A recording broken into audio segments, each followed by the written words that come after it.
हरे कृष्णा। आप सभी का स्वागत है हमारे YouTube चैनल किशन कन्हैया में। भगवान श्री कृष्णा जी और राधा रानी की कृपा आप सभी पर हमेशा बनी रहे। गणेश जी महाराज की जय। बहुत समय पहले की बात है। एक गांव में एक भाई बहन रहते थे। भाई बहुत गरीब था पर उसकी बहन पैसे वाली थी। जब बहन के ननद का विवाह था तब बहन ने ना तो अपने भाई को विवाह में आने का निमंत्रण दिया और ना ही कोई चिट्ठी भेजी। भाई को बाहर वालों से पता चला कि उसकी बहन के ननद का विवाह है। भाई ने अपने गांव वालों को बताया। तब गांव वालों ने अपनी बहन से चुनरी, बिछिया और साड़ी जैसा जिनसे बन पड़ा कन्या के लिए दिया। भाई सारा सामान लेकर बहन के गांव पहुंचा। बहन के घर जाने पर बहन की देवरानी बोली, भाभी जी आपके भाई आए हैं। तो बहन ने पूछा, कैसे आए हैं और क्या पहना है? तब देवरानी ने कहा, पैदल आए हैं, फटी पगड़ी फटी धोती पहने हैं।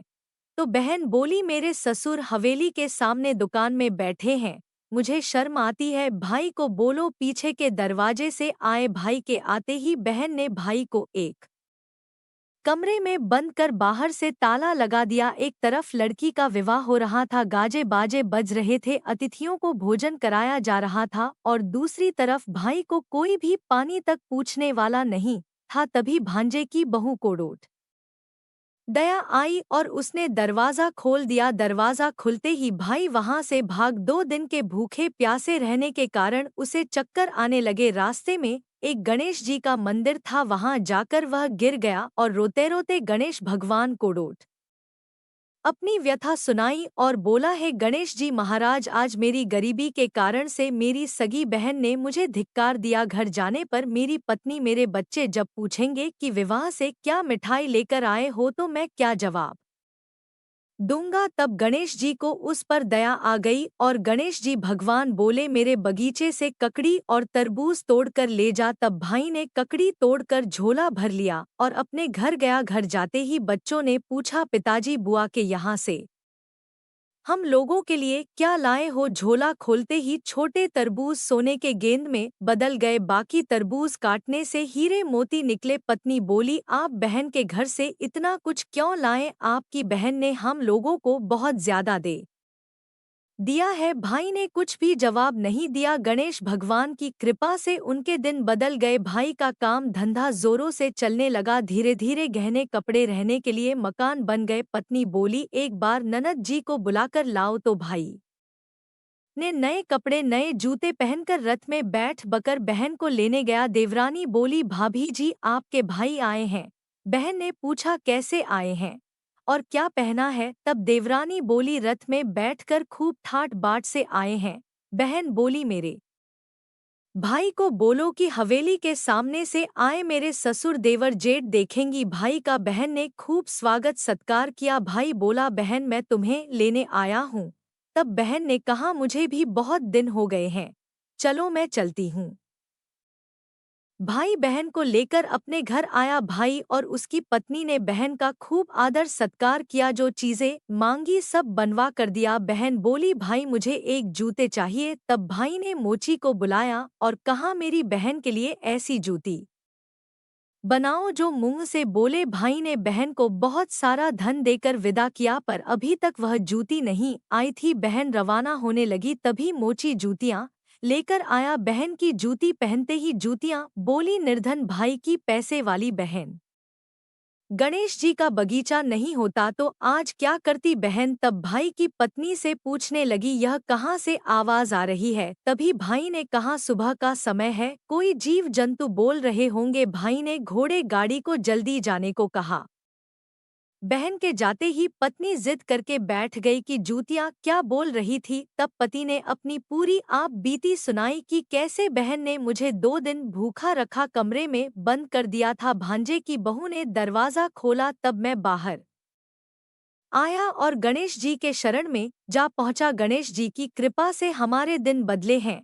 उसने अपनी पत्नी को सारी बातें बताई। तब पत्नी बोली, अगर मुझे मालूम होता तो मैं आपकी बहन को कुछ नहीं देती, मेरा दिया हुआ सब कुछ वापस लेकर आओ। तब पति बोला, गणेश भगवान ने हमें सब दिया है, अगर वह मुझे भूखा प्यासा कमरे में बंद नहीं करती तो मैं गणेश भगवान के मंदिर में क्यों जाता? क्या मैं गणेश जी को अपना दुखड़ा सुनाता? तुम अपना मन मैला मत करो और अपने पर तो गणेश जी की कृपा है और किस चीज की कमी है। फिर दोनों गणेश जी के आगे झुककर प्रणाम करते हैं और जयकारा लगाते हैं, हे गणेश जी महाराज, जैसी कृपा आपने गरीब भाई पर की वैसे ही अपने सभी भक्तों पर अपनी कृपा बनाए रखना। तो प्रेम से बोलिए गणेश जी महाराज की जय हो। आइए अब सुनते हैं गणेश जी महाराज की अगली पौराणिक कथा। एक बार देवी तुलसी विवाह हेतु वर ढूंढने के लिए तीर्थ यात्रा पर निकली थी और ढूंढते ढूंढते वह गंगा किनारे पहुंच गई। उस समय गणेश भगवान गंगा किनारे तप कर रहे थे। उन्हें देखते ही देवी तुलसी उन पर मोहित हो गई और उनके मन में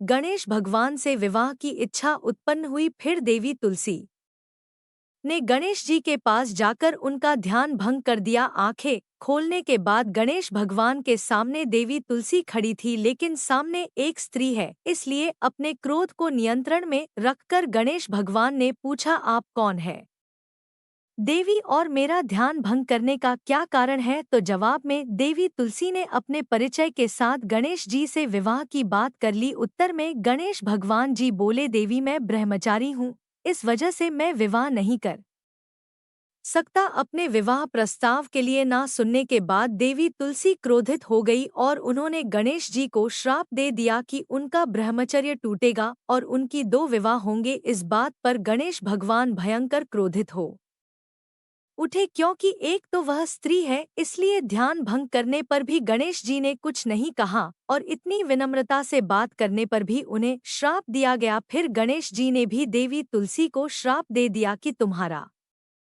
विवाह शंखचूर्ण नाम के असुर के साथ होगा। एक देवी होकर भी उनका विवाह एक राक्षस से होगा। यह जानकर देवी तुलसी विचलित हो गई और विनायक जी से इस कठोर श्राप से मुक्ति दिलाने की क्षमा याचना करने लगी। फिर गणेश जी को तुलसी देवी पर दया आ गई। वे बोले कि मेरा श्राप तो बदल नहीं सकता, वह तो सच होकर ही का, लेकिन अगले जन्म में तुम एक पेड़ बनोगी और भगवान महाविष्णु जी को अत्यंत प्रिय होंगी। उनकी पूजा में भी तुम्हारा एक महत्वपूर्ण स्थान होगा और कलयुग के इंसानों को तुम मोक्ष का मार्ग दिखाओगी। लेकिन तुमने मेरा तप भंग किया है और मुझे ब्रह्मचारी होकर भी दो विवाह का श्राप भी दिया है, इसलिए मेरी किसी भी प्रकार की पूजा में तुम निषिद्ध रहोगी। इस प्रकार देवी तुलसी गणेश भगवान की पूजा में निषिद्ध हो गई। प्रेम से बोलिए गणेश भगवान की जय। आइए सुनते हैं गणेश जी के विवाह की कथा। भगवान गणेश का मुख हाथी का है और एक दांत भी टूटा हुआ है। इन्हीं दो कारणों की वजह से उनका विवाह नहीं हो पा रहा था। इस बात से गणेश जी महाराज अक्सर नाराज रहा करते थे। एक दिन एक देवता के आग्रह पर विनायक जी उसके विवाह में अपनी उपस्थिति दर्शाने गए। विवाह स्थल पर पहुंचने के बाद कुछ देवताओं ने मिलकर गणेश भगवान का समय पर विवाह न होने के कारण उपहास किया, जिससे गणेश जी बहुत ही अधिक नाराज हो गए। उसी दिन उन्होंने ठान लिया कि जब तक मेरा विवाह नहीं होता तब तक मैं किसी भी देवता का विवाह नहीं होने दूंगा। गणेश भगवान के पास विवाह और अन्य संदेश लाने का काम उनके प्रिय वाहन मूषक राज करते थे। अब मूषक राज जब भी किसी देवता के विवाह का समाचार लाते तब गणेश जी उसे आदेश देते और मूषक राज अपनी सेना के साथ जाकर उस विवाह के मंडप को गिराकर तहस नहस कर देते और बारातियों को भी भगा देते। इस तरह गणेश जी और मूषक की मिली भगत की वजह से किसी भी देवता का विवाह नहीं हो पा रहा था। गणपति जी के व्यवहार से तंग आकर सभी देवी देवता भगवान शिव और माता पार्वती जी के पास पहुंच गए और इस विराट समस्या का समाधान मांगने लगे। भगवान शिव और माता पार्वती ने कहा कि इसका हल तो आपको केवल ब्रह्मा देव जी के पास ही मिल सकता है, कृपया करके आप ब्रह्मा लोक को जाएं।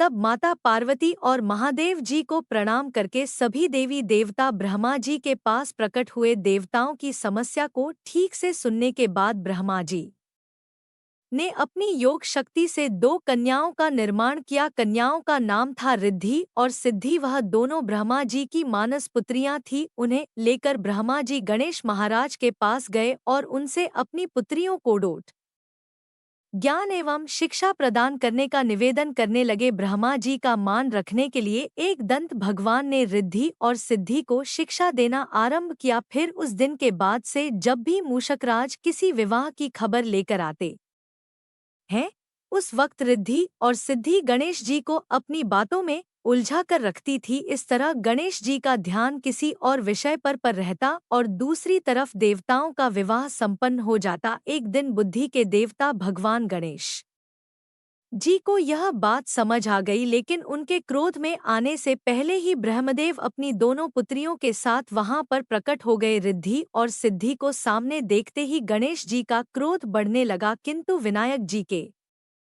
मुख से कोई भी शब्द निकलने के पहले ही भगवान ब्रह्मदेव ने कहा है, गणेश जी आपने स्वयं ही मेरी पुत्रियों को शिक्षा दी है और अब मुझे इन दोनों के विवाह योग्य कोई वर नहीं मिल रहा। मेरी आपसे विनती है कि आप ही रिद्धि और सिद्धि से विवाह करके मुझे धन्य कीजिए। परमपिता ब्रह्मदेव जी की शांत वाणी को सुनकर गणेश जी का क्रोध शांत हो गया और वे उस विवाह प्रस्ताव के लिए हंसी खुशी राजी हो गए। विवाह के बाद अपनी दोनों पत्नियों से उन्हें 2 पुत्र प्राप्त हुए, जिनका नाम रखा गया शुभ और लाभ। तो प्रेम से बोलिए भगवान गणेश जी की जय। आइए अब सुनते हैं गणेश जी की पूजा पाठ में सुनी जाने वाली पौराणिक कथा। एक गांव में एक सेठ और सेठानी रहते थे। वे बहुत ही धार्मिक प्रवृत्ति के थे और वे गणेश जी के अनन्य भक्त थे। वे दोनों बिना चुके हर बुधवार को गणेश जी का व्रत रखते थे और शाम को ब्राह्मणों को भोजन कराने के बाद अपना व्रत खोलते थे।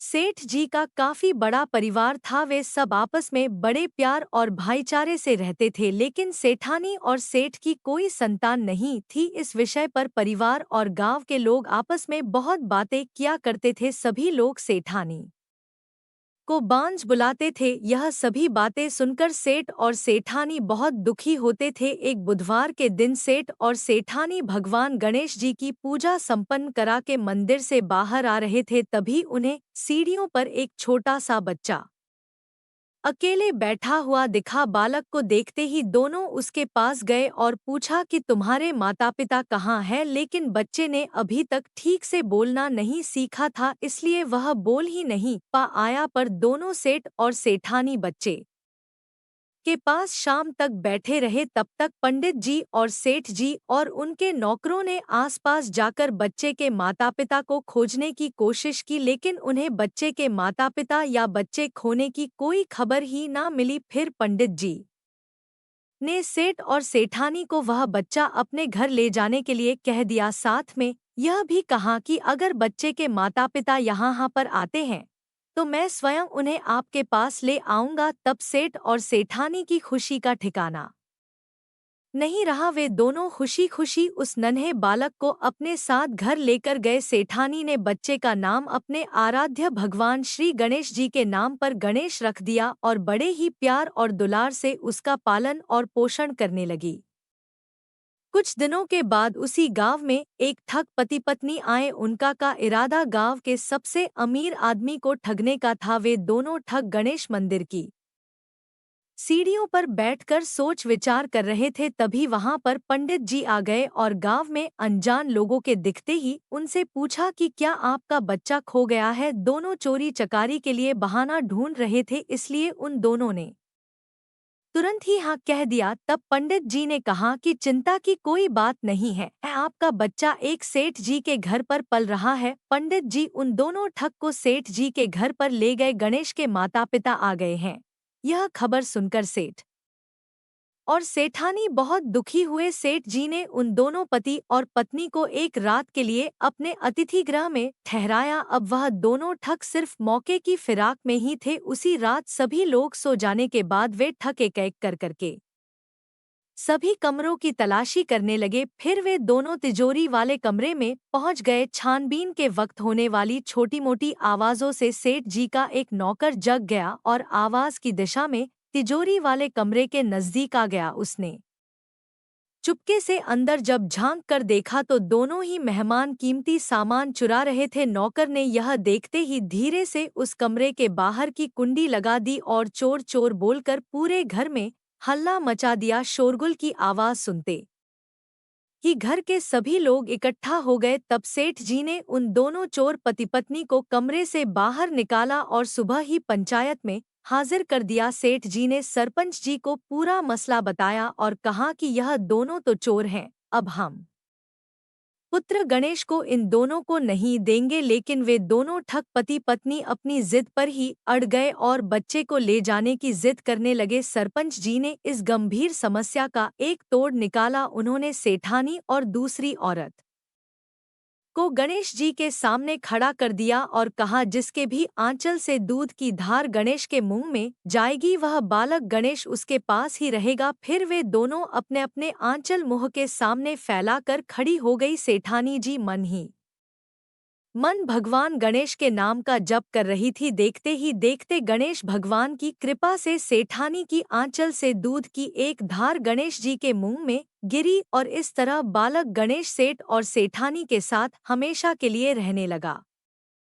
बोलिए गणेश जी भगवान की जय। अब आप सुनिए भगवान गणेश की ये दूसरी कथा। बहुत समय पहले की बात है। एक दिन गणेश जी धरती पर सैर रहे थे। सैर करते करते वे एक अनाज के खेत में पहुंच गए और भूख लगने के कारण उन्होंने उस खेत में से अनाज के दाने तोड़कर खा लिए। वह खेत सेठ धनीराम जी का था। कुछ समय बाद गणेश जी को अपने किए पर पछतावा होने लगा, क्योंकि उन्होंने सेठ जी को बिना पूछे ही उस खेत से अनाज चुरा लिया था। फिर गणेश जी ने सोचा कि अपने किए बुरे कर्म का प्रायश्चित तो करना ही पड़ेगा, इसलिए उन्होंने सेठ जी के यहाँ 12 साल के लिए नौकरी करने की ठान ली। उसके बाद अगले दिन सुबह विनायक जी 1314 साल के एक लड़के के रूप में नौकरी मांगने के लिए धनीराम सेठ जी के घर पहुंच गए और उन्होंने सेठ जी को अपना नाम गणेश बताया। विनायक भगवान की बुद्धिमानी की परीक्षा लेने के बाद सेठ जी ने खुशी खुशी उसे नौकरी दे दी। अब गणेश भगवान एक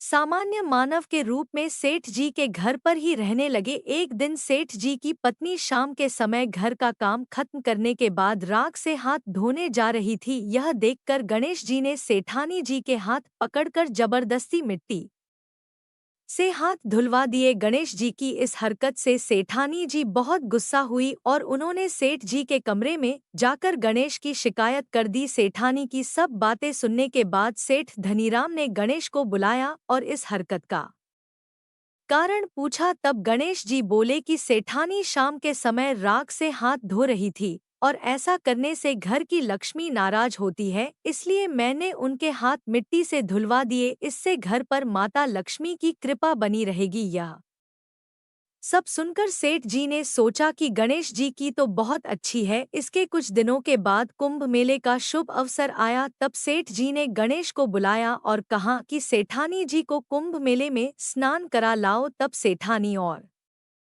गणेश स्नान के लिए मेले में पहुंचे। वहां पहुंचने के बाद सेठानी जी नदी के किनारे बैठकर नहाने लगी। उन्हें ऐसा करते देखकर गणेश दौड़कर आए और सेठानी जी के दोनों हाथ पकड़कर उन्हें नदी के अंदर लेकर गए। उनसे पानी में डुबकी लगवाई और फिर किनारे पर ले आए। अब गणेश की इस हरकत से तो सेठानी को बहुत गुस्सा आया। सेठानी जी घर आते आते पूरे रास्ते गणेश को ताने मारने लगी, लेकिन गणेश भगवान सब कुछ शांति से सुन रहे थे। घर आते ही सेठानी ने सेठ जी के पास फिर से खड़े होकर शिकायत की। तब सेठ जी ने फिर से गणेश को बुलाया और पूछा कि तुमने ऐसा क्यों किया। गणेश जी बोले, सेठ जी सेठानी जी नदी के किनारे बैठकर गंदे पानी से नहा रही थी, तो मैंने उन्हें नदी में ले जाकर साफ पानी में डुबकी लगवाई। ऐसा करने से उन्हें अगले जन्म में बहुत बड़ा राजपाट और वैभव मिलेगा। सेठ जी ने सोचा कि गणेश के विचार तो बहुत अच्छे हैं,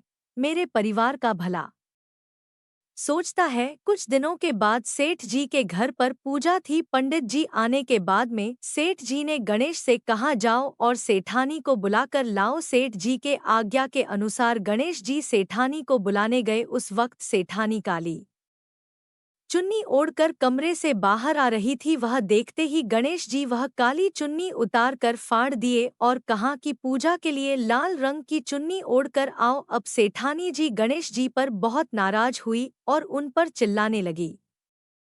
इस आवाज को सुनकर सेठ जी वहां पर भागते हुए आए और पूछा कि क्या हुआ। तब सेठानी ने बोला कि गणेश ने मेरी चुन्नी फाड़ दी। फिर सेठ जी ने भी गणेश को बहुत डांटा। जवाब में गणेश जी ने कहा कि सेठ जी पूजा में कभी भी काला वस्त्र नहीं पहनते, इससे शुभ काम सफल नहीं होते, इसलिए मैंने ऐसा किया। सेठ जी ने सोचा कि गणेश तो बहुत समझदार है। इसी तरह लीला रचाते हुए उसी घर में गणेश जी के 12 साल बीत गए। फिर एक दिन सेठ जी ने नया कारोबार शुरू करने से पहले घर में पूजा रखी थी। पूजा करते करते सेठ जी को याद बताया कि पूजा की सामग्री में गणेश भगवान की मूर्ति तो है ही नहीं। तब उन्होंने अपने नौकर गणेश को पूजा घर से भगवान विनायक जी की मूर्ति लाने के लिए कहा। तब गणेश बोला कि मुझे ही मूर्ति समझकर आप पूजा में विराजमान कीजिए, आपके सारे शुभ काम सफल हो जाएंगे। इस बात को सुनकर सेठ जी को गुस्सा आया और वे बोले, गणेश तुम अब तक सेठानी से मजाक करते थे, अब मुझसे भी करने लगे हो। तब उत्तर में गणेश जी ने मुस्कुराते हुए सेठ जी से कहा कि मैं मजाक नहीं कर रहा, मैं सत्य कह रहा हूँ। इतना कहने के बाद नौकर गणेश ने अपना असली भगवान स्वरूप धारण कर लिया। साक्षात भगवान श्री गणेश को सामने देखते ही सेठ और सेठानी उनके चरणों में लीन हो गए और उन्होंने अपनी पूजा संपन्न की। इसके बाद गणेश जी देखते ही देखते अंतर्ध्यान हो गए। बाद में सेठ और सेठानी को बहुत पछतावा होने लगा कि स्वयं भगवान हमारे घर नौकरी कर रहे थे और हमने उनके साथ कितना बुरा व्यवहार किया, उनसे बहुत सारा काम कराया। यह सोच सोचकर दोनों दुखी रहने लगे। फिर उसी रात सेठ और सेठानी के सपने में भगवान गणेश प्रकट हुए और उन्हें समझाया कि मैंने 12 साल पहले तुम्हारे खेत से अनाज के दाने बिना पूछे तोड़ लिए थे और उसी कर्म का दोष दूर करने के लिए मैं 12 साल से तुम्हारे घर नौकरी किया। धनीराम सेठ जी के जीवन की काया पलट हो गई। गणेश जी जैसी माया आपने धनीराम सेठ जी पर की, वैसी ही माया इस कहानी को पढ़ने वाले, सुनने वाले और हर एक व्यक्ति पर करना। कथा अधूरी हो तो इसे पूरी करना और हमसे कोई गलती हुई हो तो उसे क्षमा करना। प्रेम से बोलिए भगवान गणपति जी की जय। आइए अब सुनते हैं धन समृद्धि दान करने वाली, घर में बरकत लाने वाली माता अन्नपूर्णा की बड़ी ही दुर्लभ कथा। इस कथा को श्रद्धा और भक्ति के साथ पूरा अवश्य सुनिए। प्राचीन काल की बात है, पुरुषोत्तमपुर नामक गांव में एक बहुत धर्मात्मा सेठ जी रहा करते थे। उनके 5 पुत्र और एक सबसे छोटी पुत्री थी, उसका नाम गौरी था। सेठ जी का भरा पूरा परिवार था। सेठ जी ने अपने सभी 5 पुत्रों का विवाह कर दिया था और जब छोटी बेटी गौरी विवाह के योग्य हुई तो उन्होंने उसका विवाह एक दूसरे नगर के अपने ही समान धनी परिवार में कर दिया। अब सेठ जी की पुत्री गौरी दुल्हन बनकर जिस घर में गई, वहां उसका पति अपने माता पिता का इकलौता पुत्र था। अब गौरी बड़ी ही प्रसन्नता पूर्वक अपने ससुराल में रहने लगी। गौरी बड़ी ही सदाचार, गुणवान तथा रूपवती थी। एक दिन की बात है, जब 1.25 महीना हो गया तब सास ने गौरी को डोट रसोई संभालने के लिए दे दिया। रसोई की सारी बातें समझा दी। गौरी अपनी सासू माँ के पाँव छूकर रसोई में प्रवेश करती है। तब सास ने कहा, बहू रोज सुबह जल्दी उठकर पूजा पाठ करके रसोई में प्रवेश करना, फिर खाना बनाना। रोटी बनाते समय पहली रोटी गाय को और अंतिम रोटी कुत्ते की बनाना मत भूलना। इस प्रकार सास ने गौरी को सब कुछ समझा दिया। गौरी 4 लोगों के लिए खाना बनाती है और खाना बनाकर अपने पूरे परिवार को खिलाती है। जब अंत में खुद खाने के लिए बैठती है तब वह देखती है कि उसके लिए तो रोटी बची ही नहीं। वह चावल, दाल और सब्जी खाकर पानी पी लेती है। अब जब शाम होती है तब गौरी ने सुबह से ज्यादा आटा लगाया और रोटी सब्जी बनाकर रख दी। जब रात्रि में सब लोग खा लेते हैं तो फिर से जब गौरी खाने के लिए बैठी रोटी का डब्बा खोलती है तो उसमें एक भी रोटी नहीं थी। यह देखकर उसे बड़ा ही आश्चर्य होता है कि उसने तो सुबह से भी ज्यादा आटा लगाया था, लेकिन रोटियां बची ही नहीं। अब वह सिर्फ सब्जी खाकर पानी पीकर सो जाती है। अगले दिन फिर उसने कल से 2 गुना ज्यादा आटा लगाया और रोटियां बनाई, लेकिन फिर से उसे रोटी नहीं मिली, सभी रोटियां खत्म हो गई थी। अब उस दिन भी आधे पेट खाना खाकर ही उसे रहना पड़ा। इसी प्रकार गौरी चाहे जितना भी आटा लगाती रोटियां उसे नहीं मिलती। यह हर रोज का काम हो गया था। वह सोचने लगी, आखिर कौन नहीं चाहता कि मैं रोटियां नहीं खाऊं, मैं पेट ना भरूं। गौरी इस आस में आटा ज्यादा गोती कि किसी ना किसी दिन तो उसे रोटियां मिलेंगी, किंतु ऐसा नहीं होता है। ऐसा करते करते वह बहुत कमजोर दुबली पतली हो गई। तो दोस्तों, ऐसे ही एक दिन की बात है जब गौरी रसोई में सब्जियां काट रही थी तो गलती से चाकू से उसका हाथ कट जाता है और वह रोटियां नहीं बना पाती। तो उसकी सासू माँ ने कहा, बहू रहने दो, आज मैं रोटियां बना देती हूँ।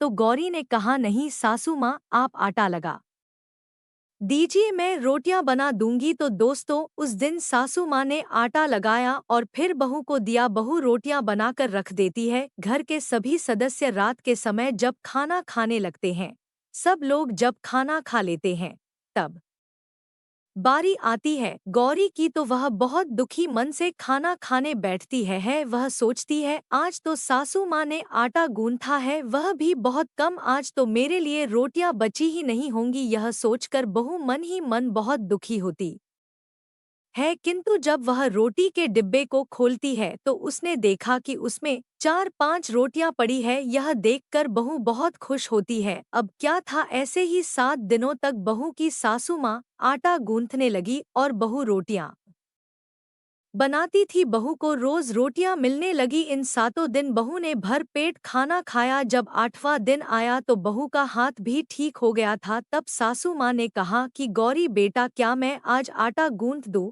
या फिर तुम आटा गूंथ लोगी? तब गौरी ने कहा, नहीं माँ, मेरा हाथ अब ठीक हो गया है, मैं आटा गूंथ दूंगी। उस दिन गौरी ने आटा गूंथा और रोटियां बनाई, सबको प्रेम पूर्वक खाना खिलाया। जब उसके खाने की बारी आई तब उसने देखा कि रोटी के डिब्बे में तो रोटी है ही नहीं, पूरी रोटी खत्म हो गई। यह देखकर वह गौरी बहुत ही आश्चर्य में पड़ जाती है। वह सोचती है, जब तक सासू माँ ने आटा लगाया तब तक तो मुझे रोटियां मिलती थी, लेकिन जब से मैं आटा गूंदने लगी तो मुझे रोटियां ही नहीं मिलती, जबकि सासू माँ मुझसे बहुत ही कम आटा गूंथी थी। इसके बाद भी पूरा परिवार उसमें खा लिया करता था। ऐसी क्या बात है? यह सारी बातें सोचकर गौरी बहुत ही परेशान हो जाती है और दिन भर दुखी रहती थी। एक दिन की बात है, गौरी के पति ने गौरी से पूछा कि गौरी, तुम इतना उदास क्यों रहती हो? इतना सारा धन संपत्ति सब तुम्हारा ही तो है, तुम्हें रोकने टोकने वाला कोई नहीं है। तुम अपने मन से अपनी पसंद का भोजन बनाकर खाती हो। तुम दिन प्रतिदिन इतनी कमजोर कैसे होती जा रही हो? गौरी ने लाज और संकोच से अपने पति को कुछ नहीं बताया। तब उसके पति ने सोचा कि शायद उसकी पत्नी को उसके माता पिता की याद आ रही है। इसलिए अगले दिन गौरी का पति अपने माता पिता से कहता है कि पिताजी, मुझे लगता है कि गौरी को उसके माता पिता की याद आ रही है। मैं उसे उसके मायके ले जाकर सबसे मिलवा लाता हूँ। अपने बेटे की बात सुनकर गौरी की सास ससुर तैयार हो जाते हैं और उसे जाने की अनुमति दे देते हैं और कहते हैं, बेटा, यदि बहू को अपने माता पिता से मिलकर प्रसन्नता होती है तो अवश्य ही तुम उसे उसके मायके ले जाओ। अब गौरी का पति अपनी पत्नी को लेकर उसके मायके जाता है। दामाद और बेटी को देखकर उनका बहुत ही आव भगत होता है। तरह तरह के व्यंजन बनाए जाते हैं, उन्हें खिलाए जाते हैं, बहुत सेवा सत्कार होता है। उसी दिन रात्रि में समय मिलने पर गौरी की माँ ने अपनी बेटी को कोने में ले जाकर पूछा, बेटी, तुम इतनी दुबली पतली कैसे हो गई? तुम तो बहुत ही कमजोर दिख रही हो, क्या बात है? तुम्हें कौन सी बात खाए जाती है? क्या तुम्हारे ससुराल वाले तुम्हारी चिंता नहीं करते, तुम्हें दुख देते हैं? या ऐसी कौन सी बात है जिससे तुम्हारी यह दशा हो गई है? अपनी माँ की बात सुनकर गौरी अपनी सारी परेशानी, सारी चिंताएं, सब कुछ बताती है। अपनी बेटी की बात सुनकर गौरी की माँ ने कहा, बेटी, हमें लगता है माता अन्नपूर्णा तुमसे नाराज हो गई है। इस विषय में तो मैं कुछ नहीं कर सकती, क्योंकि तुम्हारे ससुराल में हमारा बोलने का कोई अधिकार नहीं है।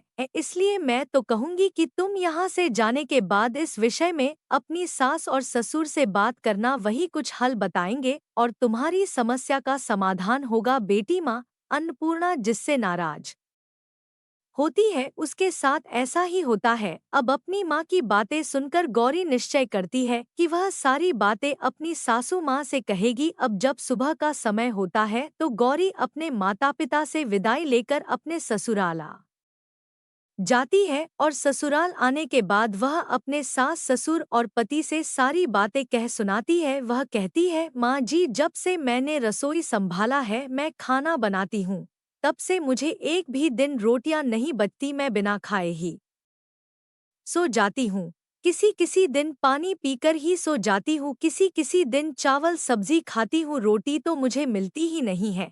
और माँ जी, आपको याद है मेरा हाथ कटा था, तब आप उस समय आटा गूंथा करती थी और वह भी बहुत काम, फिर भी मेरे लिए रोटियां बचा करती थी और मैं भर पेट खाना खाती थी। लेकिन अब जब मेरे हाथ का घाव ठीक हो गया, तब से मैं फिर से आटा गूंथने लगी और रोटियां बनाने लगी। अब मेरे लिए फिर से रोटियां नहीं बचती, मैं आधे पेट ही खाना खाती हूँ। अपनी बहू की बातें सुनकर सास को सब को समझ में आ गया। उसने कहा, बहू, यह शायद मेरी ही गलती है। मैंने तुम्हें सब कुछ बताया, सब कुछ सिखाया, लेकिन एक बात तो बताना भूल ही गई। ऐसा कहकर सास अपनी बहू का हाथ पकड़कर गौरी को रसोई में ले जाती है। एक परात में आटा निकालकर उस आटे को अच्छे से गूंथती है। गूंथने के बाद उस गूंथे हुए आटे पर अपनी उंगलियों की 5 छाप लगा देती है और कहती है कि बहू, यह माँ अन्नपूर्णा का छाप होता है, उनका चिन्ह माना जाता है। आटा लगाने के बाद कोई भी स्त्री इस तरह छाप लगाती है तो उसके घर में बरकत होती है। इसका अर्थ यह है कि माँ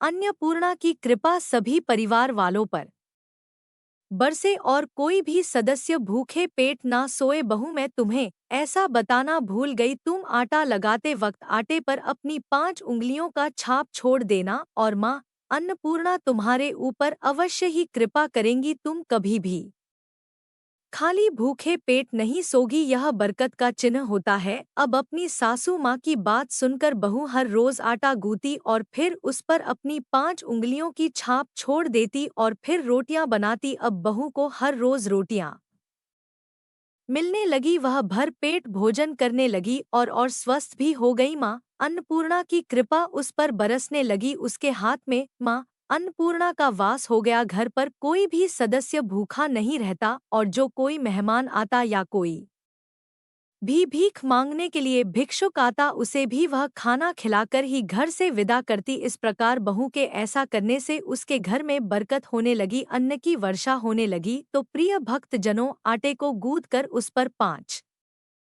उंगलियों का छाप लगाना हमारी पुरानी परंपरा है। यह माता लक्ष्मी जी और माता अन्नपूर्णा का चिन्ह माना जाता है। ऐसा करने से माता अन्नपूर्णा सदा प्रसन्न रहती है और घर वालों पर अपनी कृपा दृष्टि बनाए रखती है। हमारे पूर्वजों से लेकर अब तक यह परंपरा चली आ रही है। सभी माताएं बहनें अपनी 5 उंगलियों की छापा पर अवश्य ही लगाती है और माँ अन्नपूर्णा से प्रार्थना करती है कि सबका पेट भरना, सबका कल्याण करना और घर में अनंत धन की वर्षा करना। तो प्रेम से बोलिए अन्नपूर्णा माता की जय। ओम नमः शिवाय। जय माता दी, जय भोलेनाथ। ओम श्री गणेशाय नमः। आज की कथाएं अगर आपको पसंद आती है तो हमारे चैनल को सब्सक्राइब करके बेल आइकन जरूर प्रेस करें एगा और वीडियो को लाइक कीजिएगा। कमेंट में गणेश भगवान और अन्नपूर्णा माता की जय भी जरूर लिखिए। इसी